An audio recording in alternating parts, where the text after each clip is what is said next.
Ashton, how are you doing today? I am doing what they say, better than good and better than most. I'm glad to be here. We are so excited to have you here. Oh my gosh, for this episode of Coffee Chat. Thank you, thank you, thank you. As I tell all my guests, I know it's early in the AM, but There I you go. can't tell by looking at you. You're looking amazing. Well, thank you so much. I really appreciate that. Absolutely, absolutely. This is this segment of the show where I just ask you to just do like a 1 minute introduction, tell people who you are, where you from, because we're from the same hometown. I'm excited about that. While I share the broadcast across the platform. Okay. So, good morning, everyone. My name is Ashton Williams Sr. I'm from a little small town called King Street, South Carolina. I live here in Columbia. A little bit about me. Formerly used to work with South Carolina Department of Transportation, working in their small business program. Now I'm with the South Carolina Commission for Minority Affairs. I work in the small business division. I'm an outreach coordinator. And basically what I do, I connect and partner where we used to say building bridges and closing gaps. And so when I came in, my job is to close that gap between small businesses and state and local municipalities to win and be able to bid on contracts. And so that's a little bit about me. I'll let Suham do the rest. All righty, all righty, all righty. I would love to do the rest. Let's see. Let's get me back up there. Awesome sauce. Thank you so much about that.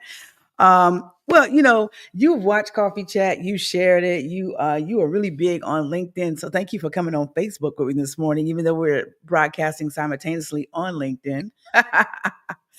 um, so you're from the hometown of King Street, South Carolina. You work with Department of Transportation. Well, look, before we go there, let me just say this. I remember you when you were just a little teeny eensy boy. uh, you were doing yard work with your uncle, Councilman Williams, and from time to time, y'all would pick up my son, who's your age, and y'all would go out there and do yard work together in that hot sun many moons ago. And now you guys are like, what, like 28 years old now? That's right. That's right. And look at you. Oh my goodness, so amazing. You have a beautiful wife, beautiful family. You matter of fact, you guys wrote a financial literacy book. What is the name of that book, that workshop book? So yeah, it's called it's iKids Enterprise. It's our matter of fact, I may actually have a copy here somewhere. Yeah, get that I'll bad show it, boy. but well, I okay, know I I do. caught you off guard. We did. No, I it's didn't. it's it's fine. It's fine. But it's iKids Enterprise. If you go to our website, anything iKids Enterprise, that's basically it. I want to kind of go take a step back. You mentioned about working with my uncle, and that's a very huge part of my story that I didn't mention. And I think Hmm. entrepreneurship started there. Having an uncle who had a landscaping business. Having an aunt who had a daycare. Right. Give me 1 second. That's okay.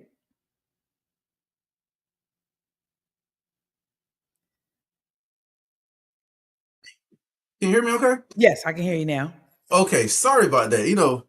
My wife is always on point. So this is the book here. I'm Uh sorry. huh. I'm gonna take one Yes. step back. So this is the iKids Enterprise book.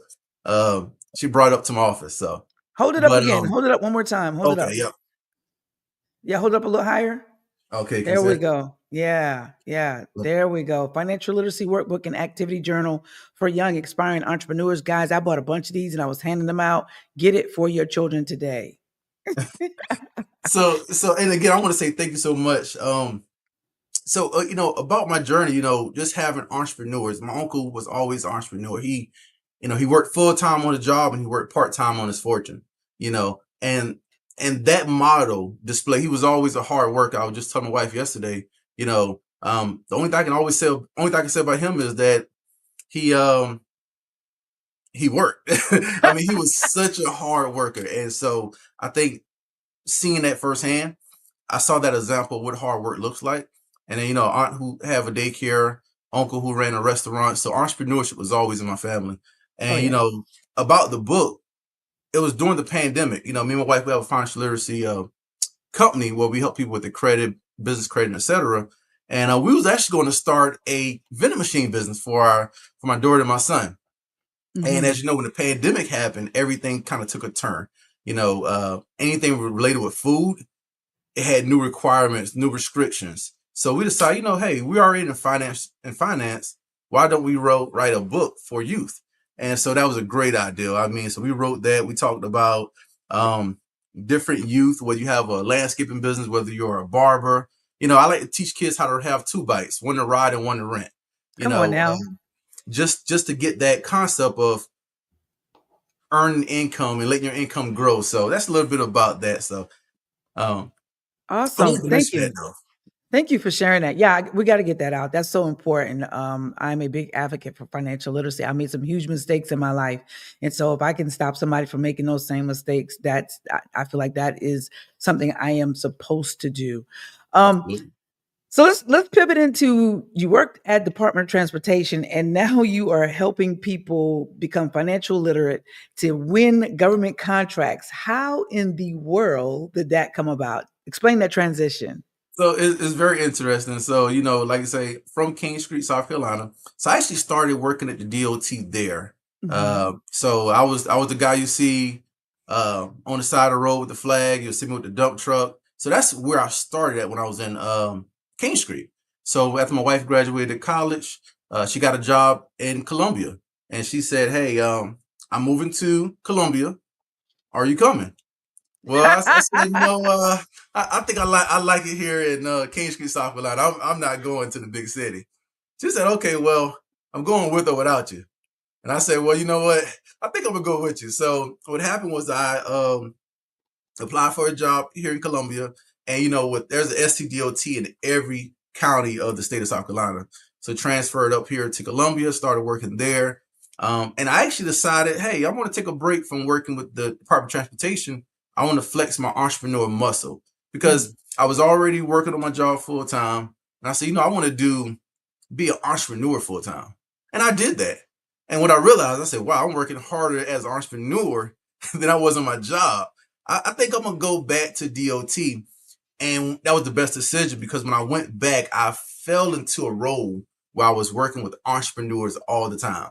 And Mm. there's a program called DBE, Disadvantaged Business Enterprise. I had no clue about this program.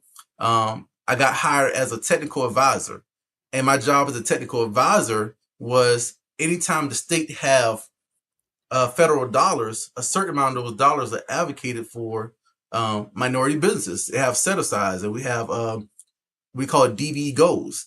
And so it just aligned, and that position helped position me for the position I have now. So, so when people think about DOT, they think about roads, bridges, Yeah. construction. But what they don't think about is they have a certification similar to the one I'm going to talk about today. That's for certified minority-owned businesses. And I worked for DOT 12 years, and well, at the time it was 8 years, and didn't know anything about it. And so, Wow. that's how I got started working in the business realm. And again, it was the best decision I ever made. It aligned with what I wanted to do. Man, that's so super freaking duper awesome. I didn't even know. Matter of fact, Dee Joe has joined and she says, great morning. And she put me on to something I didn't know years ago. Because, I'm a real estate investor as well as a mortgage broker. And she said, hey, Sue, Department of Transportation has houses that they sell from time to time on the low because I guess they're widening the roads. Yep. And man, most times you just have to move those houses. And there was like an $8,000 house that was in perfect condition. DOT was selling it for $8,000 because I guess they needed to do some road work. I was like, oh my God. So that's something a lot of people don't know. We teach that in our real estate investing class. So Didi Joe, thank you for that tip. And I was able to share it with people, and now I'm able to share it with the world. Ashton, so you know about that as well? Yeah, absolutely. I mean, even if if you're a real estate appraisal, they hire. If you're in the real estate profession, I mean, it's an untapped market. A lot of people miss out on. But if you have your real estate license, I would definitely recommend contacting someone with SCDOT. You can talk to someone in the DB office, or you can talk to someone in the real estate appraisal department. But they look for real estate agents all the time. So that's a huge thing, especially with the Carolina Crossroad. There's so much moving, and they're widening roads, so they're looking for some appraisers. So if you're Wow. certified as a minority-owned business, one, I would recommend that. But two, just contact someone at your local DOT office.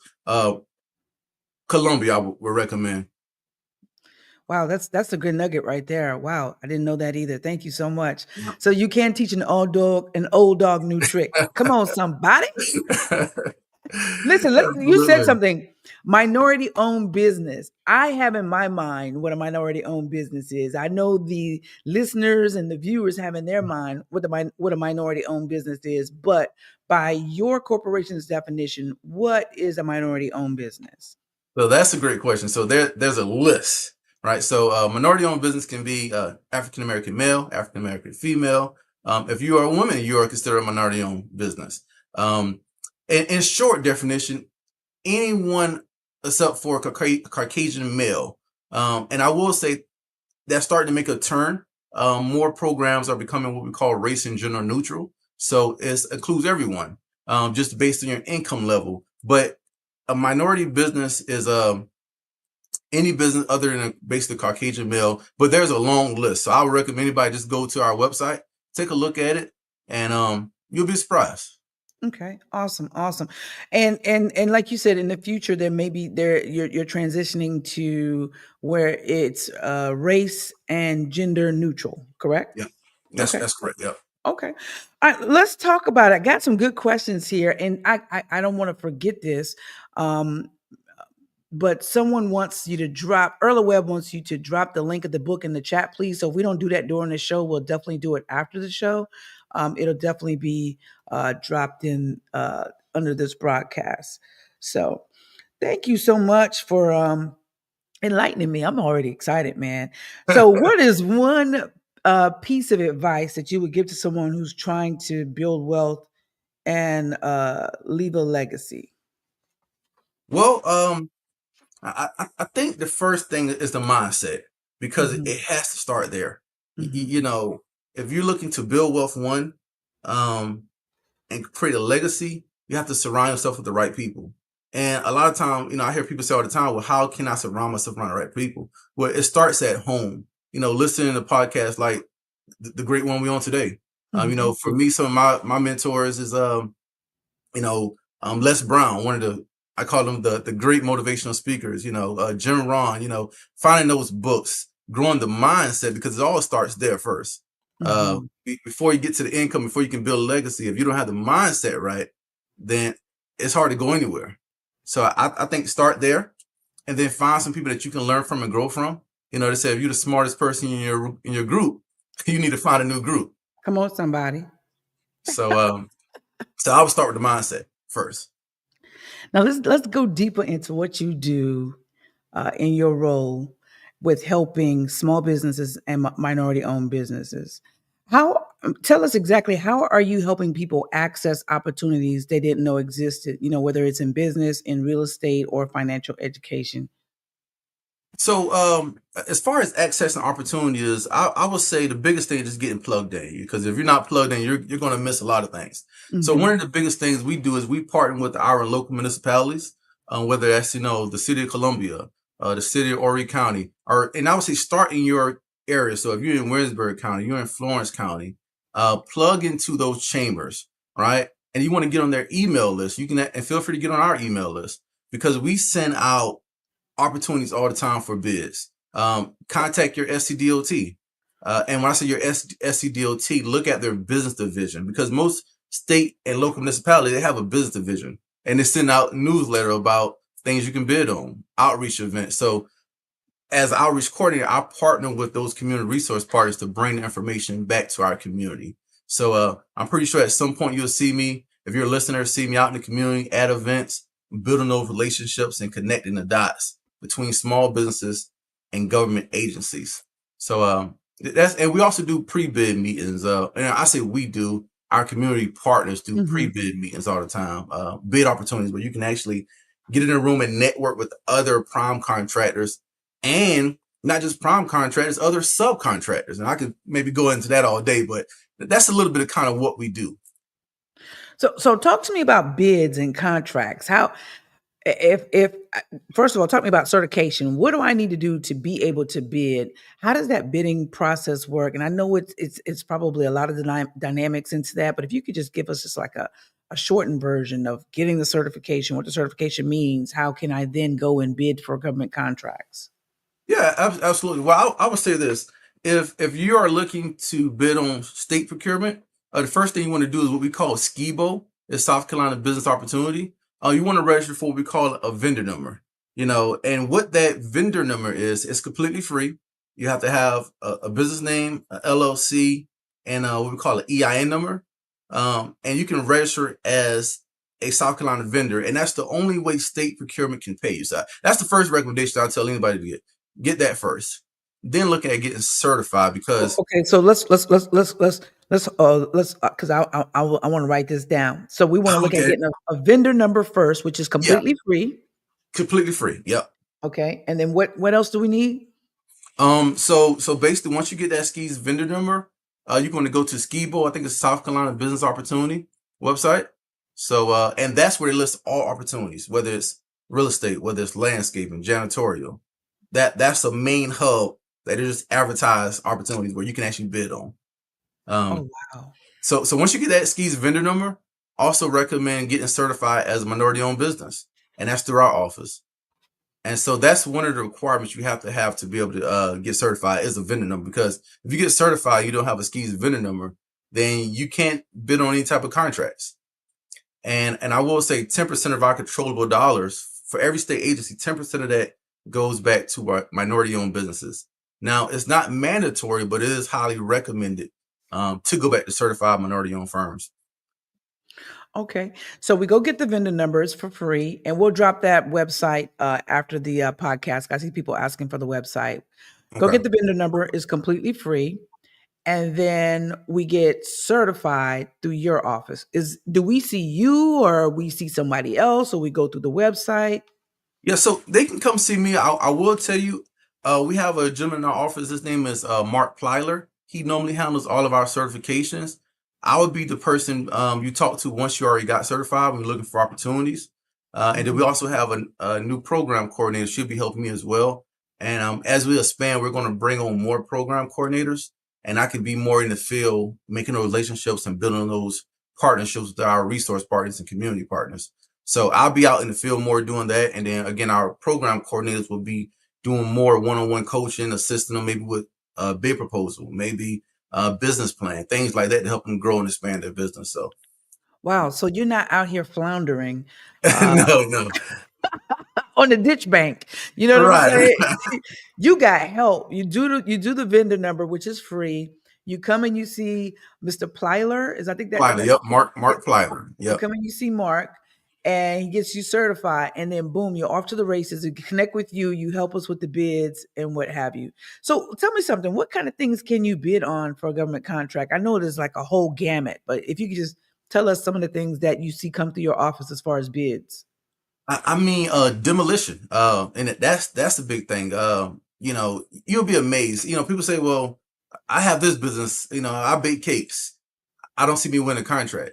The state buys almost everything. People say I have a barber's license. Well, people don't know that some of the prison system they look for somebody to come in and cut the inmate's hair. So when you think about federal government, state government, you would be amazed at opportunities. You just base depending on your business. And let me also say this too. A lot of time we look at things for solicitations, and they say, "Well, I don't see anything that's for landscaping." One recommendation I would want to drop on anyone who's watching this today: get to know who's your procurement officer, get to know who's the contract manager, and your local area. So if you're, let's say, in King Street, you're in Florence, I urge you to go to the school district. I urge you to go to one of your state agencies, find out who's the procurement officer, and have what we call a capability statement. Because in the business world, the state government, we use what we call a capability statement. That's basically a business resume. And just send them that. Let them know that one, you're ready, willing, and able. And because that's the three things we look for in state government: ready, willing, and able. Hmm. And provide them with a capability statement, you'll be amazed. I give you a prime example. When I was with SCDOT, had a gentleman I was working with. He just was looking for opportunity, right? So he would call me up as usual. Hey, Ashton, how's everything going? Everything's going great. I'm looking for opportunity where I can maybe bid on a contract. I said, okay. I said, do you have a capability statement? And he used another resource partner to help him build a capability statement. he reached out to one of the local DOT offices. He said, "This is my capability statement. I'm a certified minority-owned business. Do you have anything?" And the procurement officer said, "Well, no, I don't have anything right now." The next day, she called him and said, "I see you do hauling, but do you by chance do landscaping?" And he called me. He said, "What did I say?" I said, "Well, do you do it?" He said, "Well, no, I don't." I said, "Do you know anybody who do it?" He said, "Yeah, my uncle does." So he called him back and said, "Yeah, I do landscaping." Long story short, he calls his uncle. His uncle agreed to do it. I went with him to go do the site visit because I was, again, advocating for small business owners. The uncle had the contract for 2 to 3 years. He never did the grass, but he managed it. He hired his uncle, and then he had a difference. I don't know if it was $150, $200, but again, he never cleaned up the first weed. He never cleaned up the first mower. He subcontracted out to his uncle who was looking for opportunity, and in return, it helped build his capabilities and his work performance up. So now he got past performance. You said so much right there that do you do landscaping? No, you don't do it, but you have resources. You have access to people who do it that you can subcontract, bring onto your business, and boom, now you can enter a bid and possibly win that proposal. And Absolutely, and you're getting, and that's what a true owner does. You're not doing the work. You have someone else doing the work. that's And right. so I'm glad you shared that example, because that's an amazing example, because a lot of people will talk themselves out of opportunities because they were like, well, I can't do it. Well, you don't have to do everything. You That's just right. got to have the resources and have access to the people that can do it, or the things you need to do the job with.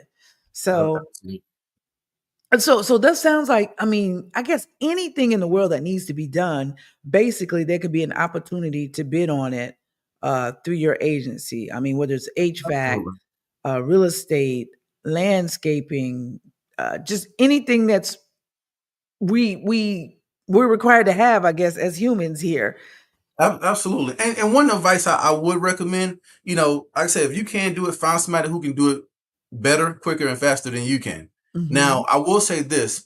Once you bid on that contract, you are now what we call a prime contractor, and you're responsible for that subcontractor. So now, with that same token, if that subcontractor cannot perform the work, you're also responsible. So also have what I call keep your funnel filled. Have a list of other contractors who are ready, willing, and able. But again, it's like anything. I'm pretty sure as in the real estate profession, you have to vet your contractors Yeah. and make sure you have good people. So Yeah, absolutely.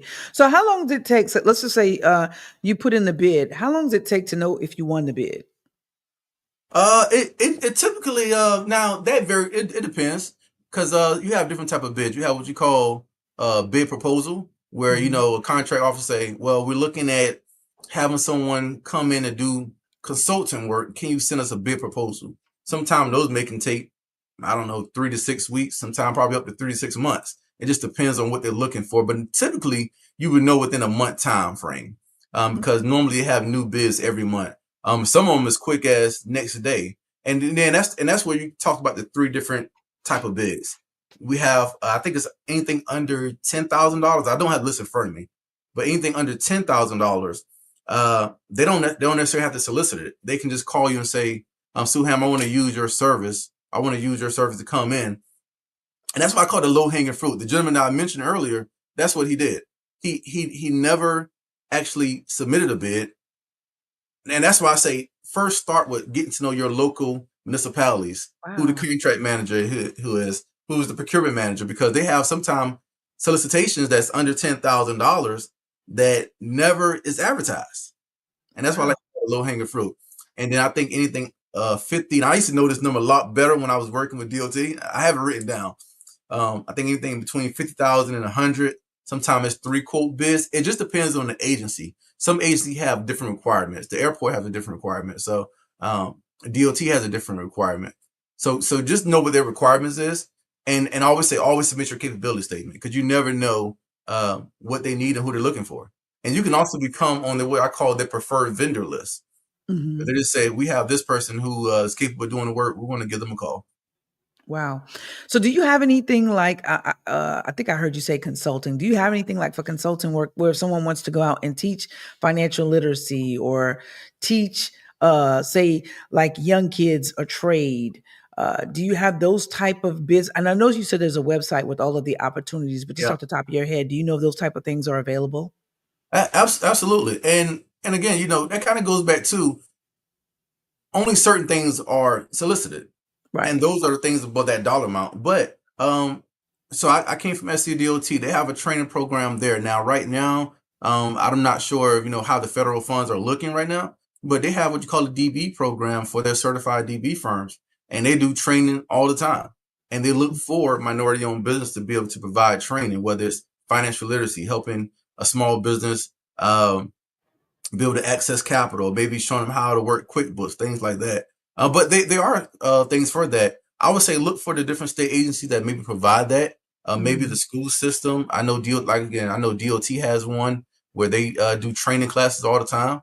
They also provide training tuition reimbursement for their certified firms. So there's a lot of state agencies that offer different contract opportunities for financial literacy, consultant, one-on-one consultant.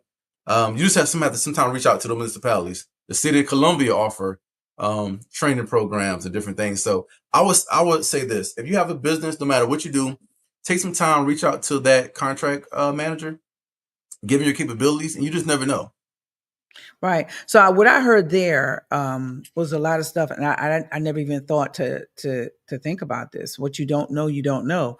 Yeah, Um, there are a lot of bids that are solicited, meaning that they're listed, they're looking for people, but typically they're bigger bids. However, you can start right in your backyard by absolutely. going to your local municipalities, your local county office, city offices, state offices, local federal offices, and ask, hey, do you have a need for this service?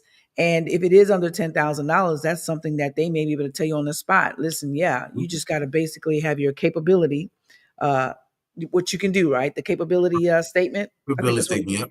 you have, your capability statement and your vendor number, and then you're off. You're off to the races. Absolutely. So, did I hear you correctly? Is that how Yeah, it's you are 100% correct. Yes, you have that okay? vendor number, capability statement, and the vendor number is so important because the only way the state can pay you, you have to have a vendor number. Mm, I have seen individuals where I told them, "Hey, contact your local DOT, your local state office." I have seen situations where one individual I was helping, he did that, won a contract, wow. but one big problem. Can you guess what that was? Vendor number. He didn't have a vendor number. So luckily, um, he talked to well, he called me and told me what happened. I said, tell him we're gonna work to get you that vendor number. So the contract manager said, I'll tell you what I'm gonna do. I'm gonna give you, I think it was 6 weeks to get the vendor number. If not, I'm gonna have to pass it on to someone else. Mm. And one time, I will say, one time you could have get a vendor number in 24 to 48 hours. There's a backlog, so sometimes it takes 3 to 6 weeks. And luckily, he was able to pick up the phone, and they was able to give it to him like within 24 to 48 hours. Oh my So, goodness. so a lot of time we notice people win the contract, then they try to get the vendor number, but you want to get the vendor number first, then bid on the contract. Well, you can still bid, but just make Don't sure put you get the the vendor. horse. Right. Don't put the horse before the cart. There you Don't go. no, There you don't put go. the cart before the horse. There Cart you before go. the horse. Yeah. There you go. Yeah, Um, Miss absolutely. Morant says, how about childcare businesses? Are there needs for childcare businesses? And I guess too, that's where you would go back and start in your local area, Yeah. with the county offices, the state offices, city offices, like you said, the schools, Yep. um, and even different probably daycare centers, and just ask, is there a need? Absolutely. I recommend anybody watching this today, if you don't have a capability statement, go ahead and create one. And for anybody, I'll get the question, what is a capability statement? It's basically a business resume. It's typically one page. You have your business name, you have your NAICS codes, and you have a little bit about yourself, some of your past performance. And that's what that capability statement is. And start, I like Mhm. to say, smile and dial. You want to make sure you start reaching out to those different municipalities and things like that and provide them with it. You just never know. Well, I'm definitely about to get on board with that. I'm telling you right now, because I like to teach, and so why not get paid for what I love to do? Absolutely. Absolutely. Um, so and for those who may be saying, how do I do a capability statement? I don't know if you have a reference where you can refer somebody, but one thing I want to say is Chat GPT. Well, Go there, ask ChatGPT to help you create it. Google an example of a capability statement, and just go from there. What would you say, Ashton? Do you have a referral of anyone who can do it, or do you have any resources? yeah, I mean, I mean, definitely start like where you said. Google is my best friend, YouTube University, and ChatGPT. I'll tell you, with those resources, I mean, you can basically conquer the world. Mhm. But to add on to that, I would say some of our community partners like SBDC. If you're in Um, business, definitely. real quick. What is SBDC for someone who may not know what that is? If you Yeah, could, it's I have to think of, so South Carolina, small business. My mind is drawing a blank, but it'll come back to me. It's SCBC, I think it is. okay, Um, we'll but drop it it'll below. come back to me. We'll drop it in the chat. Yeah, we'll drop it in the chat. My mind is drawing a blank, but they have them all across the state. They're funded mostly. You'll see them mostly at your colleges, your local colleges. I know we have one here in Columbia. There's one in Orangeburg, and they have business consultants. And one thing about their business consultants, normally most of their business consultant was in finance, was in banking. They help you with business plans. And our office, I mean, we help assist as well. We Mhm. normally will review your capability statement. We can help with the creation part, but again, we're still growing our team, and we just don't really have the resources and the manpower to be able to work one on one as much as we would like to. Okay. Do you provide any workshops or any online training that people can access? Absolutely. As a matter of fact, we actually provided a minority small business summit in Charleston, and I'm pleased to say this was our first one we did in Charleston. As soon as I got hired in October, and they said, "Hey, we want you to be able to lead this minority small business summit," and that was a great event. And we do it annually, and we're looking at hitting different parts of the state. So I think our first one was in Columbia. The second one that I led was in Charleston, and we're looking at doing one in Florence County, one in the Low Country, like the PD area, Horry County. So we want to make sure we Yeah. we want to cover the state. Um, and I think our executive rep was also even talking about doing multiple small business summits a year, just to make sure people getting their information. That's what I And like. I like I think hearing we're that. going to, and we also do a lot of lunch and learns. We partner with other um, municipalities, maybe like the city of Columbia. Maybe if you're in Charleston, you have iHope, you have SCASET. These are all opportunities. So you have the Women's Business Opportunity Center in Charleston, which is iHope. You have one in Columbia, which is WBC, Benedict Women's Business Center. Um, so yeah, so we partner with all of them to do different things like workshop, lunch and learns, and etc. Let me ask you this. Does your office or do you help with any grants of anything? Or is it basically winning governmental contracts is what you do? So interested enough. So where I came from, we didn't work with grants at all, right? We didn't too much work with nonprofits. But where I'm at now, our agency, surprisingly, we work a lot with nonprofits. We also have sponsorships where we actually help sponsor a nonprofit in some cases, based upon what they do. We help assist, but our office is expanding. That's one of the things that we're going to be working on. We're going to have an individual who's going to work solely on grants, and that's the kind of like the look ahead. As of right now, we're not heavily on grants, but we do have someone in our office. Any one of us can send you some grant opportunities, because that has Mhm. been one of the biggest questions. Do we offer help with grants? Now, I will say this: a lot of grants have kind of dried up Dried a little up. bit. Yeah, so I mean, I will be transparent on that. So there's not a whole lot out there, but there's still some. Okay, okay. I had it in my notes. I definitely wanted to address that. Listen, so when it comes to funding or certification, what mistakes do businesses make? I think we heard one of the biggest mistakes is putting the cart before the horse by applying for or submitting bids but not having a vendor number. Is there anything else that is a common mistake we can avoid? Yeah, so I tell people all the time, everybody, the first thing say, well, so who do you bank with? Well, I bank with Wells Fargo. I bank with XYZ. I say, okay, well, do you know your banker? No, I don't know my banker. I tell people, just don't just open up a bank account. Build a relationship with your banker. Get to know who your banker is. Get to know them on a first name basis. I know a lot of times I need a loan or something, or I'm looking at some capital. I have a direct line where I can call my banker. A Mhm, lot of people they don't do that, and it's free. So mhm. I tell people that's the first thing. Making sure you're financial savvy. Make sure that, you're watching your debt to income ratio, your DTI, making sure that your credit score is in place, making sure you start building business credit. So all those key factors. But I would say the biggest mistake a lot of people do, they have a big account, but they never build a relationship with their banker. They never get to know who they are. I know a lot of business owners, or a few business owners, they have a leadership team. And in their leadership team, their banker is a part of that. And that banker keeps them updated on new trends, new things that's happening in the banking. And so they meet on a quarterly base. And so you want to have a well-diverse leadership team. When I say leadership team or support team, as you can say, just a group of individuals you meet with from all different walks of life who can kind of keep you updated of new trends and new things that's happening. But I would recommend making sure your banker is a big part of that. Wow. Man, that is some solid advice. Things I didn't hear growing up.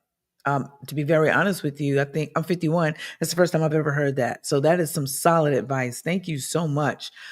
You said some things, and I always try to think in the minds of the listeners and people who may be timid to ask questions. It's very important for credit score, like you said. It's very important for debts to income DTI. So when submitting a bid, is that something that they look at? Do they look at your whole financial picture? Are they looking at or winning a bid, submitting a bid and winning a bid? Do they look at credit score? Are they looking at your financials, or are they only looking at your capability statement, what you can do, how you can get the job accomplished, what you have done? Well, that's a really good question. 90% of the time, they're not looking at financial records. It just really depends on the type of bid you're bidding on. So let's just say if you're in construction, they're going to do what you call they're going, they may look at that. It depends if you're bidding on a big construction project. They want to make sure that you're bondable. So they look Mm, at bond coverage. And a lot of time that goes back to credit history. Sometimes based upon your credit, you may not able to get a bond. Now, a lot of time the prime contractor, if you're working as a subcontractor, the prime may be able to get the bonding coverage for you. It just really depends on the bid that you're bidding on. But yeah. 90% of projects is just really your capabilities, your capacity, your past performance. Can you do it? Can we trust that you're gonna do it on time? Can you complete it? Have you done this before? So That is it's that really is what it's that for. is That is super freaking amazing because I feel like so many small businesses or minority business are missing out on a lot of capital that is available. And basically, all you got to have is your capability statement, your vendor number, and the ability to be able to do the job that you are applying for. And a lot of these that are under $10,000, you don't even have to bid for it. It's just basically building a relationship and going out to your local agencies and seeing if there's a need that you can fill. That's freaking crazy. That's the best part. That's the best place to start. And I always say, people do business with people they know, they like, and they trust. Trust. Because if they don't know you, they don't like you, they don't trust you, they're not going to do business with you. And a lot of time I like to tell small business, take the farmer approach. Mm. The day you plant the seed is not the day you eat the fruit. And a lot of times people think, just because I call that procurement officer, I'm going to get a contract. You have to, you have to build a relationship. You have to water it. You have to keep watering it, checking up, and you have to be visible. You have to be in the community. You have to be at outreach events. You have to be, because if they don't see you, you want them to stay in your mental Rolodex. I Mhm. like to say. So yeah, build that relationship. That's the biggest part. Wow. This has been amazing. This has been very super, super, super informative, super powerful. You've dropped so many great nuggets. And I know our listeners are very appreciative. I want to ask everyone to take the time, whether you're listening live or you're watching the recording, to share this broadcast. But before we go, because I know you got a lot to do, will you tell people how they can connect with you? I know you say that you step in when submitting bids, but tell people how they can connect with you if they want to go deeper into a conversation and set their business up.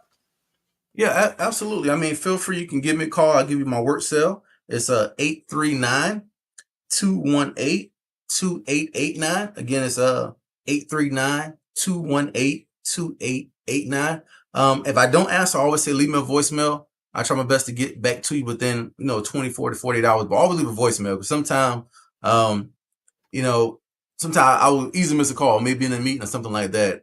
My email is awilliams@cma.sc.gov. That's awilliams@cma.sc.gov. And I'd be more than happy to help you. If I can't help you, I can at least point you in the right direction. I always say, if I don't know the answer, I'll find the answer. Come on And now. so we're just willing to help as much as we can, just to help as many small businesses as we can. Absolutely.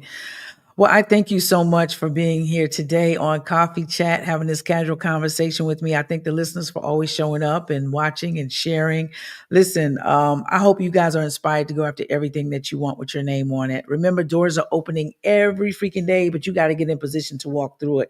And I think this episode is just so vital and so needed, because so many businesses right now need a lifeline, and they don't even realize that there are opportunities out there. So please, guys, don't put this information and hide it from people. Please share it.